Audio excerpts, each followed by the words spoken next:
introduce the panel for the session on new ways of leveraging technology and ecosystems for changing business growth. Let me introduce the panel to the audience here.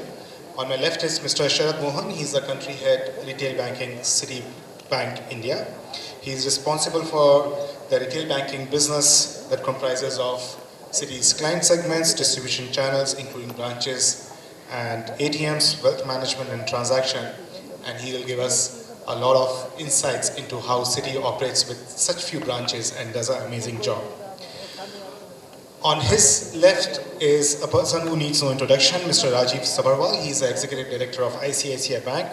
He's responsible for retail banking, rural banking and financial inclusion business. He's also the Director on the board of ICICI Prudential Life Insurance Company and is a non-executive chairman of ICICI Home Finance. He has done many things prior to ICICI, including being at Sequoia Capital, so he can bring a lot of perspective from the whole technology and investment world.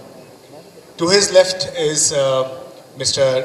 Rath. He is an executive director at Andhra Bank, and prior to being at Andhra Bank, Mr. Rath was the CIO and general manager at Union Bank of India. Mr. Rath has served many boards, including the board of SWIFT India, and he has been instrumental in launching a lot of new products and services for both the banks he has worked with. To his left, again a gentleman requiring no introduction, Mr. Rajiv Anand. He's an executive director at Axis Bank, handles retail liabilities, consumer lending and payments, digital banking, regional distribution, investment and insurance products, rural lending, financial inclusion, marketing and retail operations.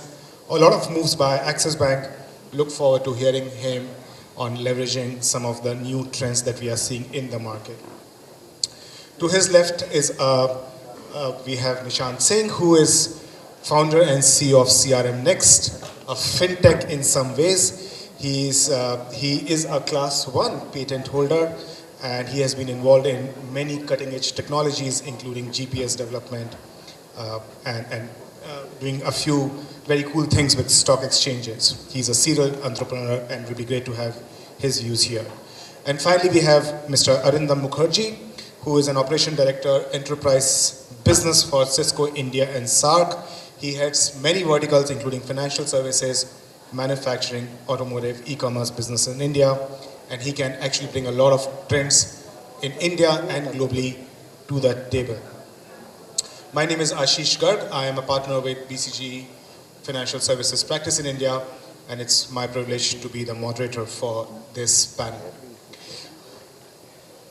Our theme is pretty broad-based and has many elements to it. What we will do is cover a few of them today. The 6 themes that we have listed as a panel which we want to discuss are following. One is there is a surge in payments, an expected surge. Many payment banks are putting their business plans, are starting operations. UPI is around the corner. So there's a lot of stuff that is happening in this space. Let's talk about how do banks keep pace with these new developments. In the previous session, you heard a little bit around alternative credit. Let's think about digital lending. What are the opportunities and challenges? Fintechs and ecosystems are an integral part of any board conversation, any discussion that we have today on emerging trends. Is it a fad? Is it a future? Let's discuss with our panel. Banks are considered to have the data gold mine, the best data that is out there.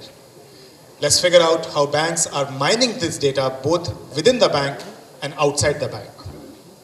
Cybersecurity and technology becomes an integral part and integral enabler for any of these to take place.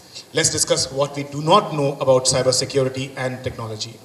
And finally, a lot of these new requirements, new functionalities require organizational capabilities and new processes. Let's talk to our panelists and understand how they develop maturity on organization and processes. The way we have structured our panel today is we will go topic by topic. I'm going to give a brief introduction on a topic, maybe a slide or 2 slides, some factoid, and then we will have questions for the panelists. We will have, towards the end, ample time for audience questions. I'll request you to please note your questions, and you You can ask any panel member here the question that you may have. Let's start with the first theme for today, surge in payments and payment banks in UPI. Recently, we did a research and study which suggested that digital payments, we already know digital payments are growing a lot, but the magnitude really hits the home when you look at some of these numbers. By 2020, which is just 4 years from now, there is an expected volume of $500 billion of value that will flow through digital payments, the bubble on your extreme right. 50% of these payments will be less than 100 rupees, and many of the bankers sitting here are already experimenting and starting to see some very successful experiments with small ticket size payments. 50% consumer payment transactions will be non-cash by 2023, and 50% of internet users will use digital payments, up from 17% that we have today.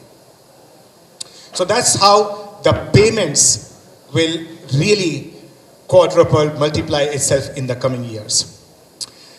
The next point that I want to raise here is the whole payment banks.